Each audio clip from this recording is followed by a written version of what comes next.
Bonjour et bienvenue sur Déclic Numérique. Aujourd'hui, je vais vous parler des filtres UV, de leur utilité et vous en faut-il vraiment pour mettre sur vos objectifs. C'est parti.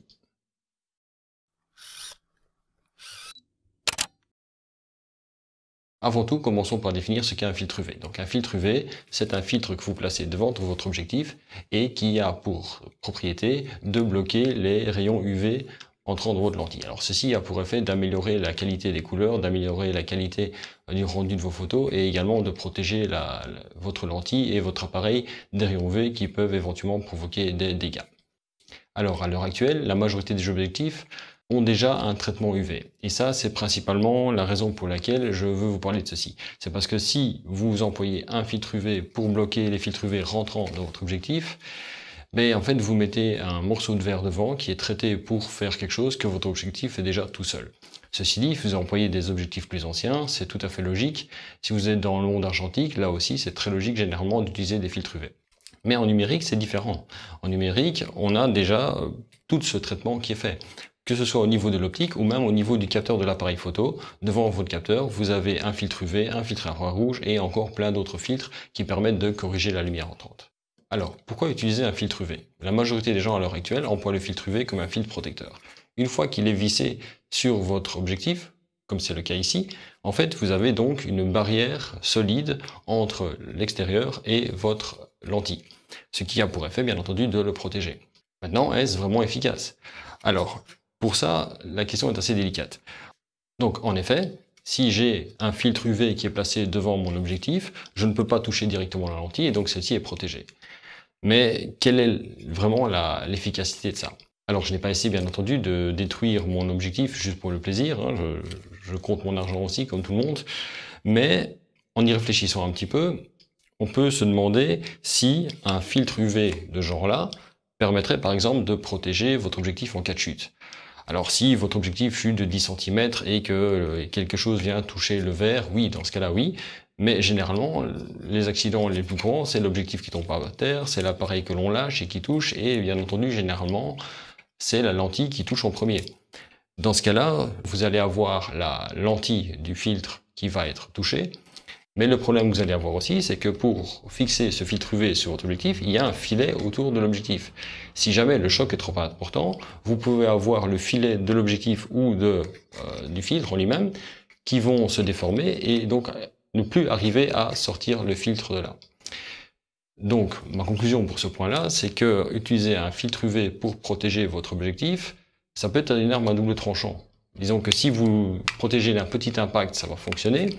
Si vous avez vraiment un impact sérieux, vous risquez peut-être même d'avoir plus de dégâts, ou du moins les mêmes dégâts ou les mêmes problèmes, c'est-à-dire rendre votre objectif totalement inutilisable, avec ou sans filtre. Alors, concernant d'autres circonstances, si maintenant vous voulez protéger votre objectif de projection, donc par exemple vous êtes à la mer, ou vous êtes à un endroit où il y a une tempête, où il y a du sable qui vole, il y a des pirailles qui volent, il y a des grosses poussières qui volent, là oui, le filtre que vous mettez de votre objectif pour le protéger va aider, c'est-à-dire qu'il va se prendre tout dans la figure et vous allez protéger votre lentille. Pour ça, je n'ai aucun souci avec ça. Donc pour ma part, le filtre UV, je ne lui fais pas confiance. En fait, je n'en ai sur aucun de mes objectifs en temps normal. Donc par contre, ce que moi je fais pour protéger la lentille de mon objectif et l'objectif en lui-même, c'est que dès que je sors l'appareil de mon sac, je monte le pare-soleil dessus. Ça, c'est un moyen efficace de protéger des chocs latéraux, même en cas de chute.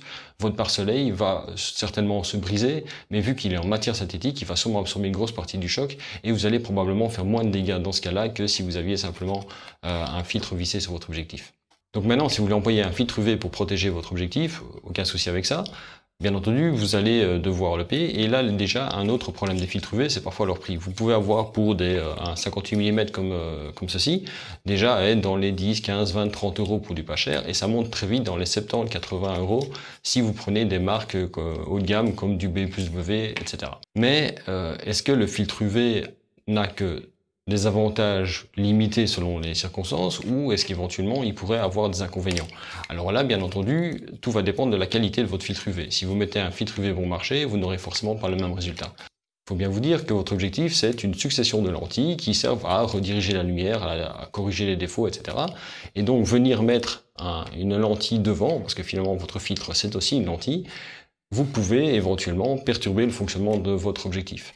Alors dans les perturbations classiques, vous pourriez avoir par exemple une perte de netteté, une perte de qualité, parce qu'éventuellement votre filtre n'a pas la pureté nécessaire pour laisser passer la lumière en ligne droite, et donc avoir une perte de définition au niveau de votre image. Parmi les autres problèmes que vous pourriez expérimenter aussi, c'est une légère perte de luminosité. Bon, vous voyez, le filtre là, même s'il est sale, il est bien transparent, donc ce sera jamais énorme, mais dans des conditions difficiles, c'est pas négligeable.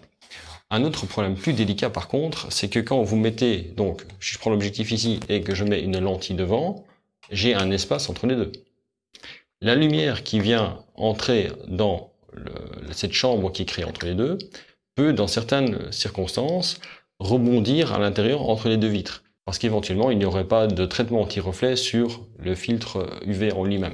Et donc, dans ce cas-là, vous pourriez avoir éventuellement des effets de flare ou des effets de ghosting qui pourraient apparaître dans des conditions de lumière un peu particulières, principalement quand vous avez une lumière latérale.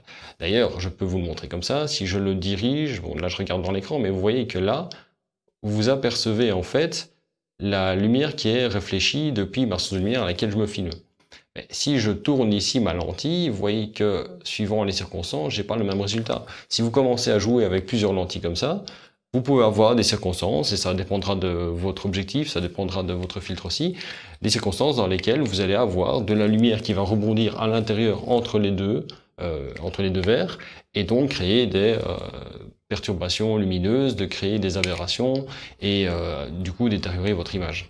Donc, du coup, c'est un risque un petit peu à prendre. Dès que vous mettez un filtre devant votre objectif, vous prenez un risque d'induire une perturbation au niveau de la lumière et donc à ce moment-là d'induire des défauts optiques supplémentaires.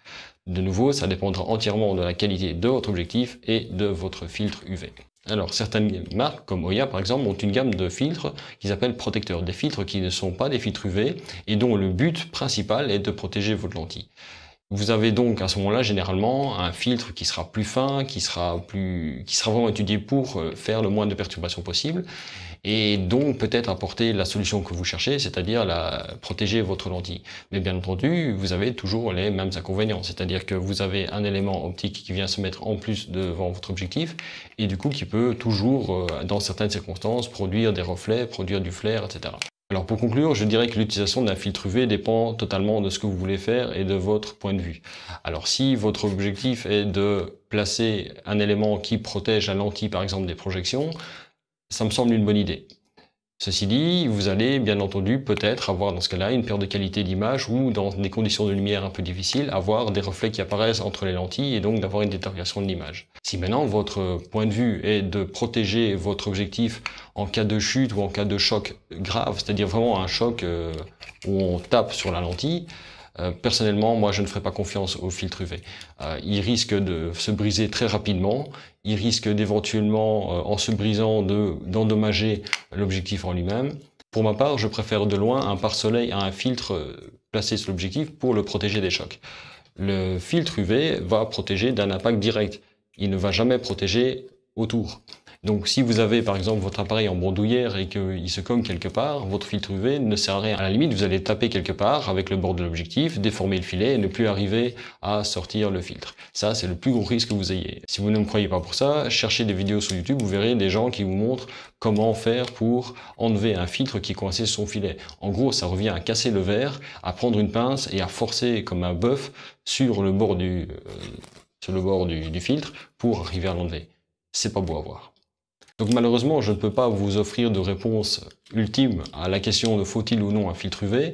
Par contre, j'espère vous avoir donné des pistes de réflexion pour voir dans quelle mesure un filtre vous est utile ou pas. Et si vraiment l'investissement dans cette pièce-là, parce que si vous allez chercher un élément de bonne qualité, il va vous coûter cher, si vraiment cet investissement vaut la peine. Voilà, cette vidéo est maintenant terminée, j'espère qu'elle vous aura plu. N'hésitez pas à me faire part de votre point de vue dans les commentaires, j'y répondrai avec plaisir. Si vous aimez la chaîne, abonnez-vous, n'hésitez pas à mettre non plus des petits pouces bleus sur les vidéos. N'oubliez pas que j'ai également une série de tutoriels consacrés à Lightroom, je vous mets le lien pour aller les voir dans la description de la vidéo. Et sinon pour le reste, moi je vous dis à bientôt sur Déclic Numérique.